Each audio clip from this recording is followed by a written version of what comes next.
أن سيدنا محمدا عبده ورسوله الذي أدى الأمانة ونصح الأمة وكشف الغمة وجاهد في الله حق جهاده حتى أتاه اليقين، وعلى آله وأصحابه الذين لبوا نداءه صلاة وسلاما دائمين متلازمين إلى يوم الدين. أما بعد، اللهم صل على سيدنا محمد في الأولين، وصل على سيدنا محمد في الآخرين، وصل على سيدنا محمد في النبيين، وصل على سيدنا محمد في المرسلين، وصل على سيدنا محمد في الملأ الأعلى إلى يوم الدين. أما بعد، yakum himidi na kumshukuru Mola Subhanahu wa Ta'ala jalla jalalu, Mola ambaye kwamba anayesarifu hali namna anavyotaka, Mola ambaye kwamba faalu lima yurid, mfanyaji wa lile analolitaka, Mola ambaye kwamba anayetuneemesha neema mbalimbali, neema za batin na neema za dhahir, Mola jalla jalalu ambaye kwamba aliyetuambia ndani ya Qur'ani, mtakaponishukuru basi nitawazidishieni. Na uchache wa kurudisha shukrani za dhati kwa Allah Subhanahu wa Ta'ala ni kusema alhamdulillah kwa kila hali ambayo kwamba unaipitia, iwe ni hali ya neema, iwe ni hali ya mitihani, iwe ni hali aina yoyote, bimaana Allah Subhanahu wa Ta'ala ndiye amekujalia uwe hivyo. Kiuchache kabisa sema alhamdulillah. Zaidi ya shukrani kwa Allah Subhanahu wa Ta'ala, wewe kama mwanadamu, wewe kama kiumbe dhaifu mbele ya Allah, ni siku zote daima uwe chini ya taa, chini ya mamrisho, chini ya mamvuli ya Mola Subhanahu wa Ta'ala, uwe unatii amri zake ambazo kwamba alituletea kupitia bwana mkubwa Muhammad sallallahu alayhi wasallam. Tayib, ikiwa leo ni Ijumaa kulingana na tarehe ya Kiislamu ambayo kitarehe za kwa Ijumaa ya mwisho katika miezi ama katika mwaka wa Kiislamu, Jumaa ya leo inaweza kuwa Ijumaa ya mwisho kulingana na tarehe ya kalenda ya Kiislamu, tukiwa tuko katika mwaka wa 1446. Bimaana kama Waislamu tunahitimisha mwaka kuanzia mwezi mtukufu wa Muharram mpaka mwisho wa mwezi wa Kiislamu wa Dhulhijja. Ni lazima tarehe uwe nayo Muislamu, usisubiri tarehe ya Ramadhani, tarehe ya Eid mpaka Eid. La, Muislamu anazungukia katika tarehe, ujue Muharram ni lini, ujue Safar ni lini, ujue Rabiul Awwal ni lini, ujue Rabiul Thani ni lini. Hii miezi Muislamu ni jukumu lako uelewe. Sisi kama Waislamu tarehe inatusaidia na nini? Kwa hivyo tukiwa katika Ijumaa hii ambayo kwamba inatarajiwa kuwa ni Ijumaa ya mwisho katika mwaka wa 1446, tukiwa tunaelekea katika mwaka wa 1447, tena miaka ya kihijiri, tangu Mtume Muhammad alayhi salatu wassalamu agure kutoka Maka kuelekea sehemu za Madina. Na Ijumaa hii insha Allah tutazungumzia kulingana na muda ni nani mwerevu katika mwaka mzima ambao kwamba tumeutembea kama Waislamu toka Muharram mpaka Dhulhijja imekupata. Ndani ya mwaka huu ni nani mwerevu, ni nani hodari, ni nani mjanja? Katika maneno ya wanazuoni wanakwambia werevu duniani ama mjanja hapa duniani ni watu aina tatu. Al-uqalau fi dunya thalatha, watu wenye akili duniani ni watatu. Sasa bimaana ujihisabu wewe ambaye kwamba uko hapa duniani, je, mimi kama Muislamu nimo katika hao watu watatu? Na kama simo, kwa nini simo? Haya ni masala lazima ujiulize kuhitimisha mwaka huu 1446. Wa kwanza tukaambiwa mwenye akili man taraka dunia kabla an tatrukahu, ni yule anayeachana na dunia kabla dunia hijamuacha. Ni yule ambaye kwamba ataachana na dunia kabla dunia haijamuacha. Kwa mafuhumu ya haraka ni kwa maana ni sawasawa umeoa mwanamke mzuri na umemuoa kwa sababu wampenda na huko tayari akuache. Je, utasikia uchungu gani yule mwanamke atakuacha wewe kabla hujamchoka? Hakuna mwanamume anaweza kukubali mke wake amwambie kuanzia leo basi mimi nimekuchoka. Yule mwanamume atamwambia shekhe, ikiwa sijatoa talaka usitoke hapa, na vitakuwa vita kweli kweli. Kwa sababu gani? Kwa sababu wewe bado unamhitaji. Yeye atakuchoka namna gani? Lakini lau itatokea siku umemchoka wewe, mamake fulani sikutaki tena na nenda zako na nakuandikia talaka, bali wengine tuandika talaka zaidi hata hizo 3 za kisheria. Kwa sababu gani? Umemchoka. Lakini huwezi kukubali akuache kabla hujamchoka. Ndo maana ni uache dunia kabla dunia haijakuacha. Unapoiacha dunia kabla haijakuacha hutopata hasara yoyote na wala hutokuwa na uchungu wote. Lakini utakaposhikamana na dunia ikakuacha wewe kabla wewe hujaiacha, utapata hasara. Sasa mwerevu wa kwanza ni yule ambaye kwamba ataachana na dunia kabla dunia haijamuacha. Kuachana na dunia na starehe, kuachana na dunia na kila takataka ambazo kwamba zinakuweka mbali na amri za Allah subhanahu wa ta'ala. Na dunia ni ile ambayo kwamba moja ameieleza, ad-dunya hiya aqallu min al-qalil, katika vitu vidogo ambavyo havina thamani mbele ya Allah ni dunia. Aqallu min al-qalil ni katika vitu ambavyo kwamba vidogo sana.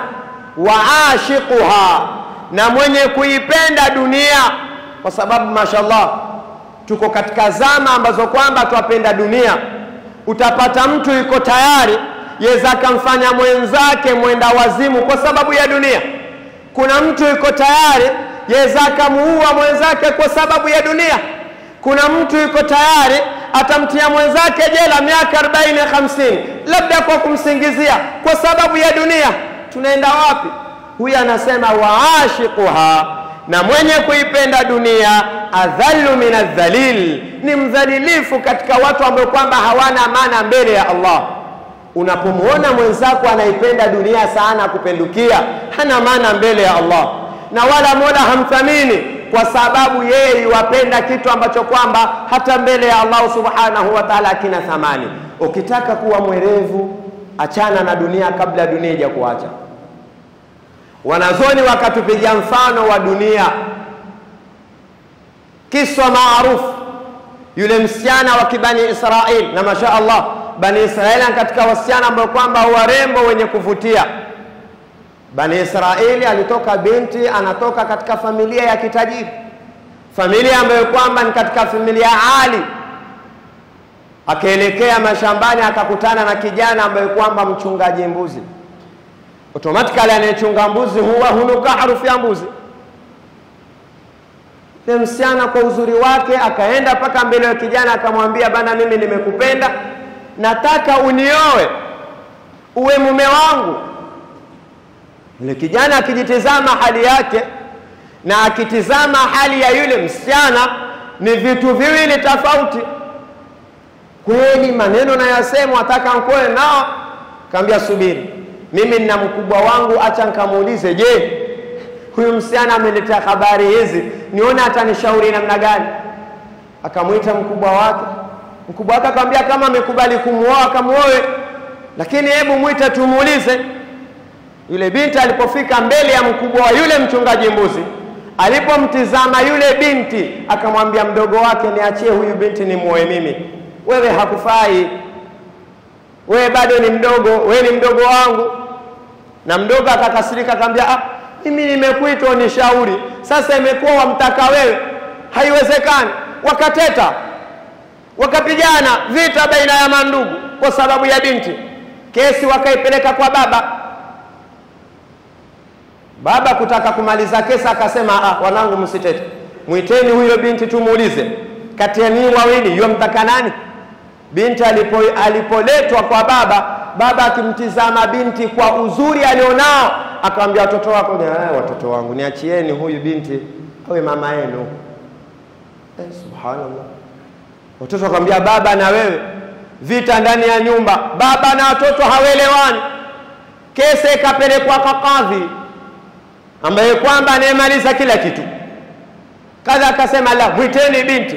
Na kadhi alipomtizama yule binti, subhanallah, akamwambia acheni awe mama waumini, huyu ni muoe mimi. Ofisi ikaja utesi, watu wakateta. Binti akamwambia sikizeni, sasa mimi nitakimbia na atakayenishika ndo atakayenichukua.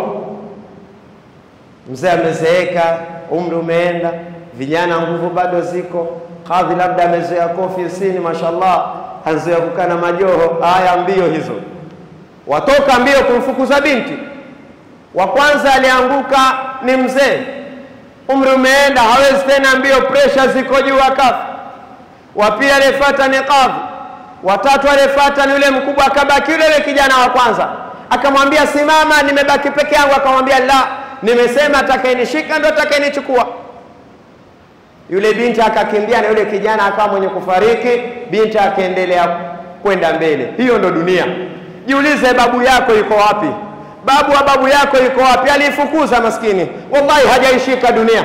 Na wewe ifukuze, uwa mwenzako, haribu heshima za watu, ipende dunia utakavyoipenda, wallahi hutowahi kuishika, bali utaingia katika maneno wa ashiquha adhallu min adh-dhalil, utakuwa katika watu wadhalilifu. Ukitaka kuwa mwerevu, achana na dunia kabla dunia haijakuacha. Ama mtu wa pili mwenye akili ni yule ambaye kwamba mambana qabrahu qabla an yaskuna, atakayejenga kaburi yake kabla hajaishi ndani ya kaburi. Sijakwambia uchukue sururu, uchukue marafiki zako bana, twende tukachimbe kaburi yangu nikifa munizike. La, binawi alqabr, kujenga kaburi ni bi'amali salihat, uandae amali njema. Kaburi ni nyumba. Ajabu, nyumba ile sisi hatuna habari nayo. Leo utapata mtu yajenga gorofa, wallahi bajeti nzima ameandika, wafanyakazi watakana wangapi, materials watakana za kiasi pesa ngapi, itachukua muda gani. Utapata mtu huyu ana budget ya kumaliza jengo zima, hata labda hatowahi kuingia ndani kulifungua. Kwani wangapi wamejenga kambanu wa masakanu, wangapi wamejenga na wallahi hawakujaliwa kuingia. Utapata mtu huyo anajenga nyumba na anakuwa na bajeti nayo, lakini anasahau nyumba yake ambayo kwamba huko ndo kuna maisha ya milele na maisha mengi. Leo duniani ukiishi sana miaka 80, Mtume alisema watu wangu baina 60 wa 70, labda umeenda sana 80 na ikifika 90 utapatia tabu watoto wako. Au mzee naye kana kwamba amepiswa. Hiyo ndo miaka utakoishi sana. Kaburini hauishi 80. Kaburini hauendi kuishi miaka 40. Kaburini hauendi kuishi miaka 20. Leo tumezika wenzetu wangapi mpaka sasa kihesabu ana kaburini takriban karni moja, miaka 100. Wengine ndani ya makaburi miaka 200. Je, tuhisabu, jipime. Sasa maisha ya dunia miaka yake na miaka ya kaburini, ni jengo gani ambalo kwamba yatakana ulijenge kwa hamu na bidii? Automatically answer ya sawa, japokuwa twajidanganya, answer ya sawa ni kujenga kaburi yako, ni kujenga nyumba yako ya milele kwa amali mbalimbali na kuipamba. Utakapoingizwa kaburini, mashaallah, inanawiri, mashaallah, inavutia, mashaallah, wewe mwenyewe una raha nayo, kwa sababu ulipokuwa duniani ulikuwa na bajeti nzima ya kuitengeneza nyumba yako ya kaburi. Leo tuna mabajeti ya kutengeneza majumba ambayo kwamba wallahi labda hutowahi kuishi ndani yake na hutowahi kukaa milele ndani yake. Hiyo ni hasara, na wala hutokuwa katika watu ambao kwamba werevu. Mwerevu wa pili ni yule ambao kwamba atakayejenga kaburi yake kabla hajaishi ndani ya kaburi. Mwerevu wa tatu waman radhiya an yalqa rabbah qabla an yalqa, ni yule ambaye kwamba atakayeridhika kukutana na Mola wake kabla hajakutana na yeye. Yani saila utaulizwa uko tayari kukutana na Allah, uko tayari? Na kukutana na Allah si kukaa msikitini ukapaa juu, ni kukufa. Leo tuna habari ama mtu niombee dua Mungu akujalia akupe pepo, na wewe unaitikia amin, si ndio? Mtu anakuambia bwana Mungu atupe pepo, na sisi tunaitikia amin. Hakuna pepo ya kupata bila kufa. Lakini ikifika kifo mtu anakuambia una roho mbaya waniombea kufa, kwa sababu wewe bado hujakuwa tayari kukutana na Allah. Imekuwa kifo tunakiogopa kwa sababu amali zetu, matendo yetu, uso wetu mbele ya Allah hatuwezi kwenda, hatuko tayari. Tizama tarehe ya maswahaba, tizama alulama wanazoni, kuna watu wao ilifika anytime wako tayari kukutana na Allah subhanahu wa ta'ala, wako radhi na kufa ni lazima. Na hapa takana tuelewe mambo mawili, sote tutakufa, lakini si sote tunaotaka kufa, na ni lazima utakufa. Kwa nini? Kuna mtu anatolewa roho hako tayari kukutana na Allah, na vile vile kama hako tayari kukutana na Allah, kadhalika pia Allah hako tayari kukutana na yeye. Aya za Mola zinasema ya ayyatuha an-nafsul mutma'inna irji'i ila rabbiki radiyatan. Hapa kuna radhiyatan na kuna mardhiya. Radhiyatan ni wewe uko radhi, mardhiya ni Mola yuko radhi na wewe umeridhiwa. Sasa ni wangapi wanaokwenda hali ya kuwa wako radhi na hali ya kuwa ameridhiwa na Allah? Ni wangapi? Je, sasa yuko tayari kukutana na Allah? Hili kajiulize mwenyewe, jijibu mwenyewe. Ukikaa hivi wewe kama wewe, niko tayari kukutana na Allah?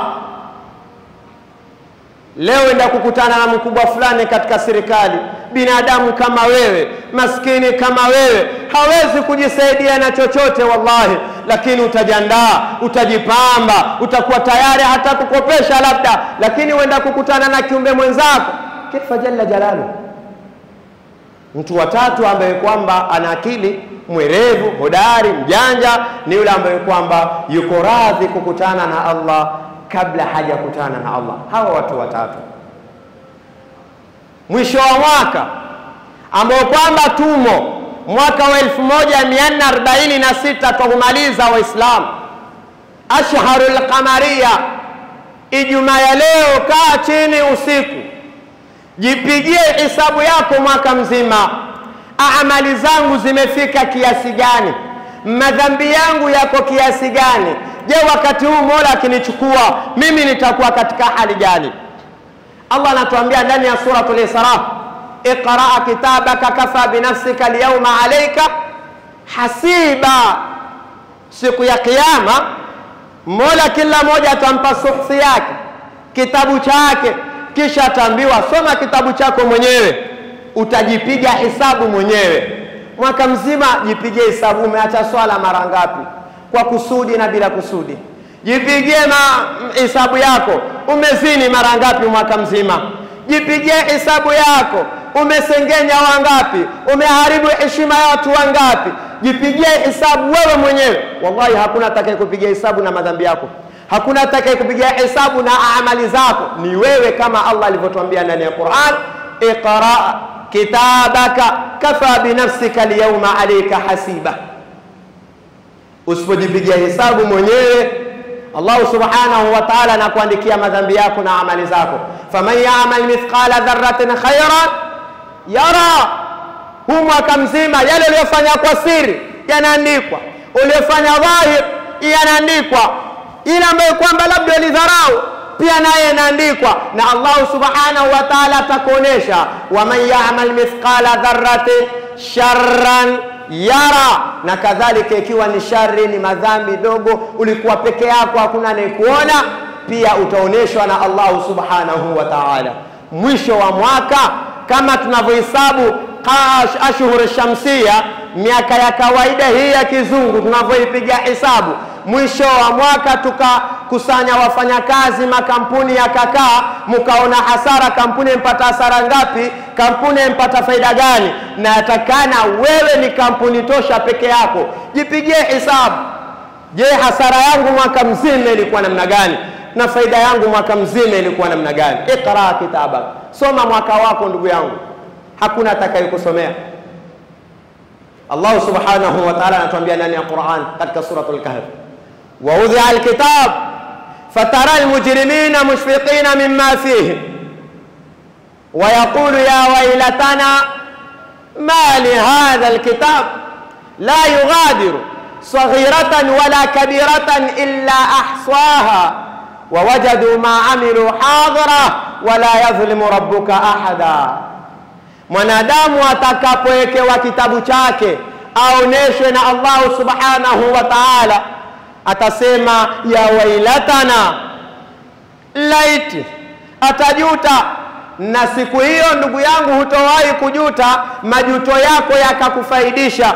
Yauma yatadhakkaru al-insanu ma saa wa anna lahu dhikra, hata ukajuta utakuwa faidike na nini? Utakuwa una tena faida. Sasa mtu atakapooneshwa kitabu chake atamwambia Allah, mali hadha alkitab la yughadiru saghiratan wala kabira, kitabu ambacho kwamba hakijawacha makubwa na madogo, illa ahsaha, Mola amekuhifadhia, amekuwekea. Wawajadu ma amilu hadira, utapata kila ambacho kwamba ulikifanya. Kisha Allah anajisifu, anasema hakuwa mwenye kudhulumu waja. Ndugu yangu, kila mmoja anajijua nafsi yake. Mwaka tumeumaliza huu, jipigie hesabu, jihesabu mwenyewe. Ikiwa kuna sehemu ulikosea sana, rudi kwa Allah subhanahu wa ta'ala. Mtume akatwambia katika hadithi, anasema al-kayyisu man dana nafsahu wa amila lima ba'da al-maut, wal ajiz man tabi'a nafsahu hawaha wa tamanna ala Allah. Anasema mwerevu, al-kayyis, mwerevu, hodari, mjanja ni yule ambaye kwamba atakayefanya amali zitakazomsaidia baada ya kufa. Amali zitakazokusaidia baada ya kufa ni gani? Ni biashara unayoifanya. Kama ni biashara, hewa Allah, endelea na biashara. Amali zitakazokusaidia baada ya kufa ni watu wako.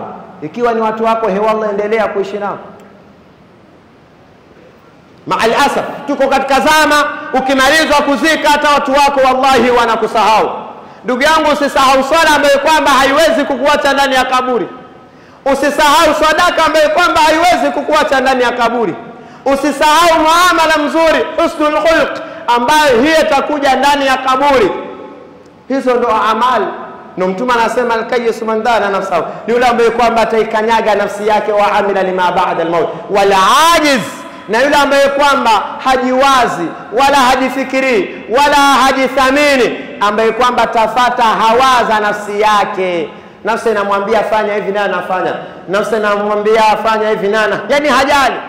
Kisha mtu huyu watamanna ala Allah, anatamani peace, amani, kuridhiwa na Allah. Ni urongo.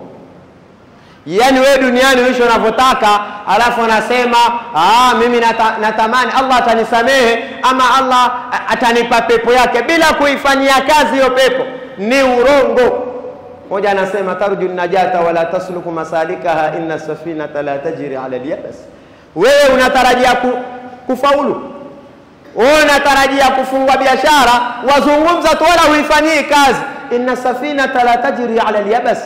Boss, jahazi halitembei sehemu kavu, jahazi latembea baharini. Wataka pepo, itumikie. Wataka radhi za Allah, zitumikie. Hiyo ndo njia ya sawa. Sasa mwaka huu jipigie hesabu, wewe mwaka huu umefanya mangapi ambayo kwamba yanamridhisha Allah subhanahu wa ta'ala. Hiyo peke yake. Ikra kitabaka kafa binafsika al-yawma alayka hasiba. Nimalizie na hadithi ya Imam Ahmad, anasema la yazalu abdun qadamahu hatta yus'ala an arba'in. Siku ya kiyama, haya yote ni mahesabu. Ukitoka hapa jiulize, wewe kama Muhammad, wewe kama Ahmad, wewe kama Ibrahim, jipigie hesabu. Kweli natembea duniani, je, hisabu yangu iko sawa na Allah subhanahu wa ta'ala. Mtume anasema hatonyanyua mwanadamu yoyote unyao wake kusongea mbele mpaka ulizwe mambo manne. Je, umejimakini mbele ya Allah kuyajibu mambo haya? Jambo la kwanza, wa an umrihi fima afnahu. Mola atakuuliza umri wako uliumalizia na kitu gani? Alhamdulillah, tulikupa miaka 70, ulifanyia nini? Leo imefika hadi Mtume anasema wewe mzee unayemwasi Allah, istahi min Allah, ona haya, kuwa na haya kwa Allah, na Allah awe na haya na kukuadhibu. Miaka 40 kuteremka chini, bimaana wewe shenga katika sinul kamal, ikiwa na maasi Allah. Mtume anasema istahi min Allah, ona haya, ili Allah na yeye aone haya kukutia motoni. Lakini wewe hauna haya kumwasi Allah, watarajia Allah atakuwa na haya kukuadhibu? Hawezi kuwa na haya. Hebu jipigie hesabu yako na umri wako. Kijana,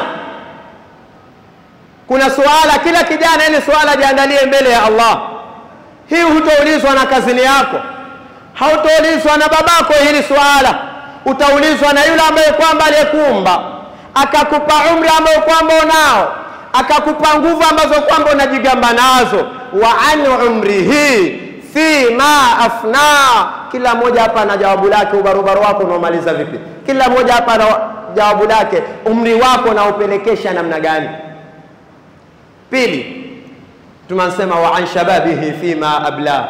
Utaulizwa ubarobaro wako uliumaliza namna gani? Laita shababa yaudu yawman fa ukhbirahu bima fa'ala al-mashib. Kuna watu hapa ni wazee, wanatamani wangekuwa vijana wakazidi kuswali. Anatamani zile nguvu saya alivyo, anatamani zile nguvu angezipata akaswali.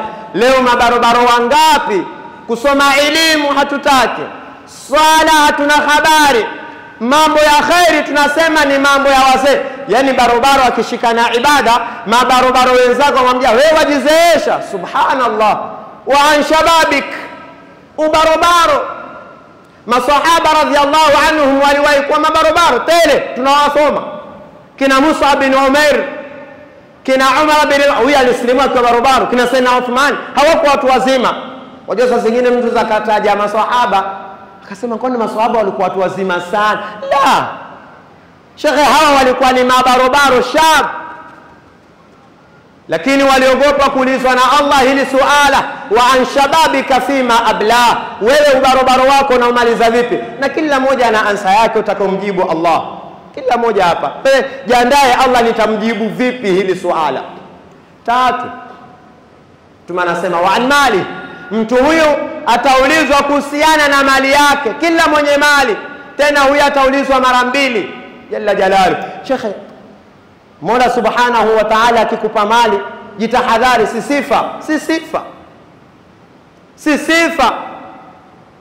Soma maswahaba ambao kwamba waliopewa mali namna walivyoishi, waliona wamepewa mitihani. Leo tumepewa mali tumekuwa majabari. Mtume anasema wa an malika, suala la kwanza, min aina tasabahu. Allah, ulitoa wapi pako ukawa hivyo? Shekhe, inakumjibu nini Allah? Leo tuna mali ngapi za kiharamu kwa kuwaua wenzetu? Uko tayari kumjibu Allah? Na kila mmoja ana jawabu lake hapo. Kila mwenye mali jitayarishe ni swala. Wa an malika min aina tasabahu, ulitoa wapi? Suala la pili, wa fima anfaqtahu, na ulitoa kwa ajili ya kitu gani? Allah, subhanallah. Umeitoa wapi? Umeitoa kwa ajili ya kitu gani? Shekhe, masala mazito.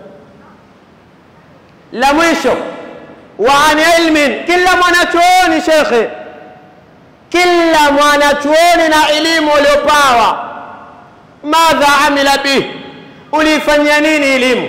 Leo wangapi wana elimu, baada ya kuitumikia elimu, elimu imekuwa ni biashara.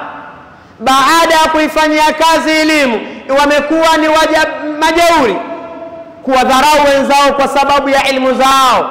Jitayarishe wewe uliopawa elimu na kujibu hili suala mbele ya Allah subhanahu wa ta'ala.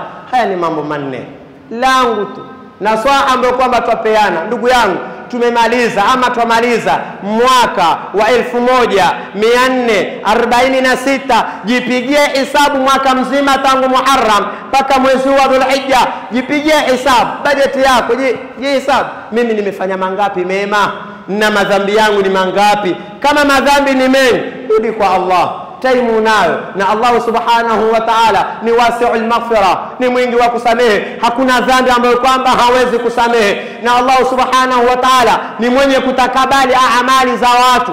Hakuna anayetakabali amali ila Allah peke yake, na kila mmoja anajijua nafsi yake. Nikimalizia na tambihi moja ambayo kwamba imetukabili mbele yetu, suala la hijra na tarehe ya Kiislamu. Kidogo tu, dakika 2. Sababu ya hii miaka kuwekwa, miaka 1446, Abu Musa al-Ash'ari alimwandikia barua Saidina Umar, kipindi hicho Umar ndo khalifa. Aliambia, ya Amira al-Mu'minin, barua tunazozipata hazina tarehe. Itakuwa namna gani? Zitakuwa hazijulikani hii ya lini, hii ya lini. Saidina Umar ikabidi akusanye watu wapate kuweka tarehe za Kiislamu. Watu wakatoa rai nyingi. Mwingine akasema tuanze kuhesabu tarehe yetu siku ambayo kwamba mtume alipewa utumi.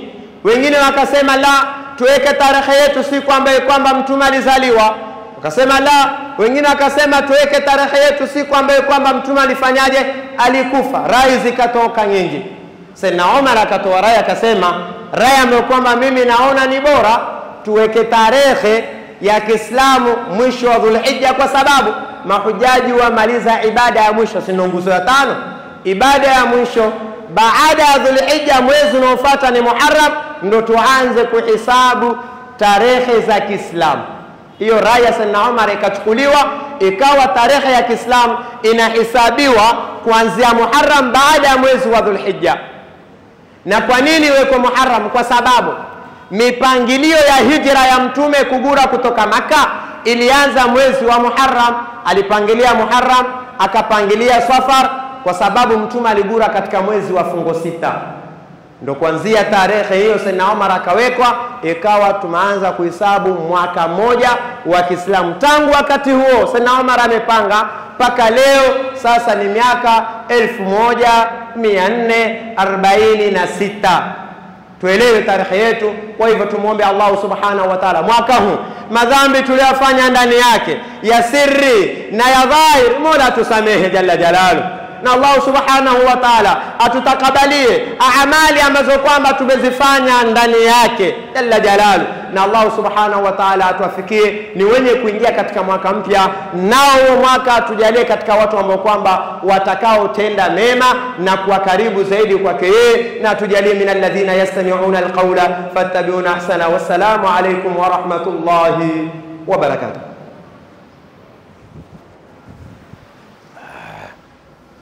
ربنا انفعنا بما علمتنا، رب علمنا الذي ينفعنا، رب فقهنا وفقه أهلنا وقرابات لنا في ديننا.